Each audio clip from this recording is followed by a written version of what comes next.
Hello guys, last videos में हम discuss कर चुके हैं reverse biasing and forward biasing of PN junction diode. और इस वीडियो में हम डिस्कस करेंगे VI characteristics of a diode, that is the variation of a current as a function of applied voltage. कहने का मतलब वोल्टेज के साथ करंट कैसे वेरी करेगा in PN junction. Okay, both cases में, रिवर्स बायस में और फॉरवर्ड बायस में। इसी को हम क्या कहेंगे, VI characteristics of a diode. Okay, तो इसको समझते हैं। The circuit arrangement for studying a VI characteristic of a diode, that is the variation of current as a function of applied voltage as shown in figure. The battery is connected to the diode through a potentiometer or rheostat so that the applied voltage to the diode can be changed. देखो circuit arrangement देख लेते हैं पहले। सबसे पहले देखो, जब हम फॉरवर्ड बायस की बात करें तो डायोड को हमने कनेक्ट किया विद द रियोस्टेट और पोटेंशियोमीटर। ओके, जिससे क्या हो कर सके हम, जिससे हम जो रेजिस्टेंस है, वोल्टेज है, उसको इंक्रीज और डिक्रीज कर सके। ओके, उसकी वैल्यू को चेंज कर सके बेसिकली। उसको हमने फिर एक मिली एमीटर से कनेक्ट किया है, ठीक है, सीरीज में, और ये वोल्ट मीटर पैरेलल में कनेक्ट किया है, ठीक है। रिवर्स बायस में क्या करा है, देखो रिवर्स बायस में सेम अरेंजमेंट है, बस इसमें क्या डिफरेंस है, दो डिफरेंस है ना। एक तो पी टाइप को किससे कनेक्ट किया, देखो नेगेटिव टर्मिनल से, और एन टाइप को पॉजिटिव से, ठीक है। और दूसरा यहाँ पर क्या यूज़ किया, माइक्रोमीटर, बिकॉज रिवर्स बायस में क्या होगा, current will be in micrometer. Okay, reverse करने में माइक्रोमीटर। और देखो इसमें फॉरवर्ड बायस में क्या था, पी को पॉजिटिव से, एन को नेगेटिव से, ठीक है। तो ये सर्किट अरेंजमेंट है।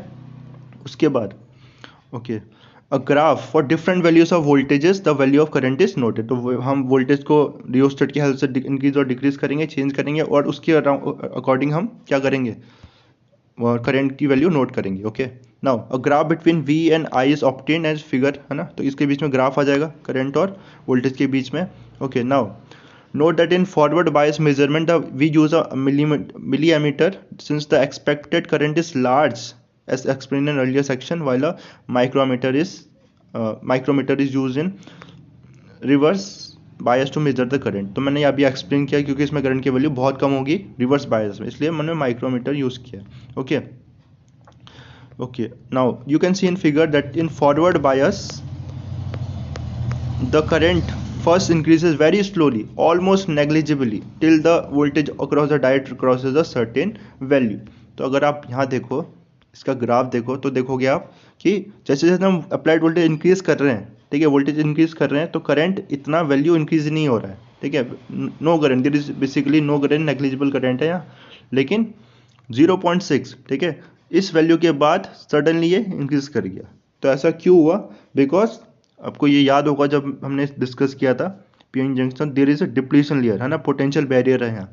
तो जब हम वोल्टेज अप्लाई कर रहे हैं तो ये वोल्टेज क्या कर रही है, इस पोटेंशियल बैरियर को की विथ को डिक्रीज हो रहा है। जैसे जैसे हम वोल्टेज अप्लाई कर रहे हैं तो पोटेंशियल विथ बैरियर की विथ है जो, वो डिक्रीज हो रही है, ठीक है। और ये विथ नैरो होती जाएगी, और इसके बाद इतनी एनर्जी गेन कर जाएंगे जो हमारे इलेक्ट्रॉन चार्ज कैरियर्स, वो क्या कर देंगे, इस विथ को क्रॉस कर देंगे। Okay, the with will become narrower. Okay, और फिर उसके बाद फिर इलेक्ट्रॉन जब विथ जीरो हो जाएगी तो इलेक्ट्रॉन जो मेजॉरिटी चार्ज कैरियर्स है, ठीक है, इंजेक्टेड चार्ज कैरियर्स है, वो क्या हो जाएंगे, they will cross start moving to the other side. Okay, तब करंट बहुत इजीली फ्लो करने लगेगा।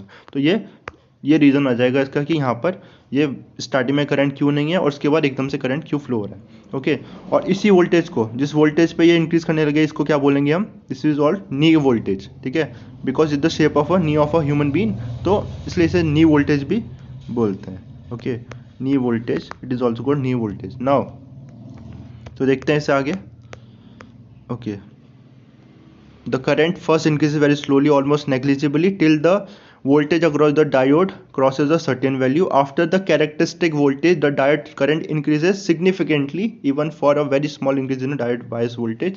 This voltage is called the threshold voltage, cut-in voltage, है ना। और इसी को हम threshold voltage या cut-in voltage या नी वोल्टेज भी बोलते हैं। ओके, और इसकी वैल्यू कितनी है, 0.2 volt in germanium diode and 0.7 volt for silicon diode. Okay, मैंने एक्सप्लेन किया रीज़न आपको क्यों ऐसा हुआ।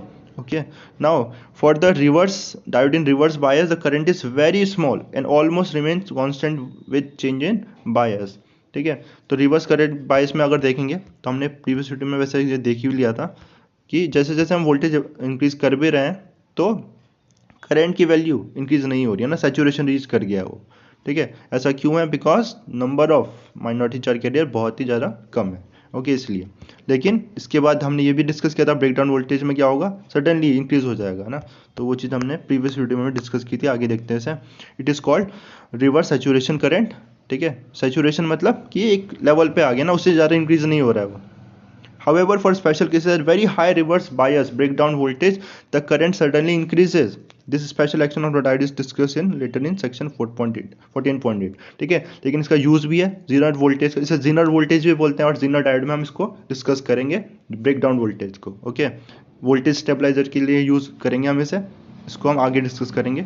The general purpose diode are not use beyond the reverse saturation current. Okay, हम जनरली रिवर्स सैचुरेशन करंट से नीचे यूज नहीं करते वैसे। ओके, नाउ एक इंपॉर्टेंट चीज जो अब आएगी वो है the about discussion shows that the PN junction diode primary allows the current flow of current only in one direction. ठीक है, तो फॉरवर्ड बायस में हम देख रहे हैं करंट फ्लो हो रहा है, बट रिवर्स बायस में हम उसको बियॉन्ड सैचुरेशन रीजन तो यूज करेंगे ही नहीं, तो उसमें करंट फ्लो नहीं होगा।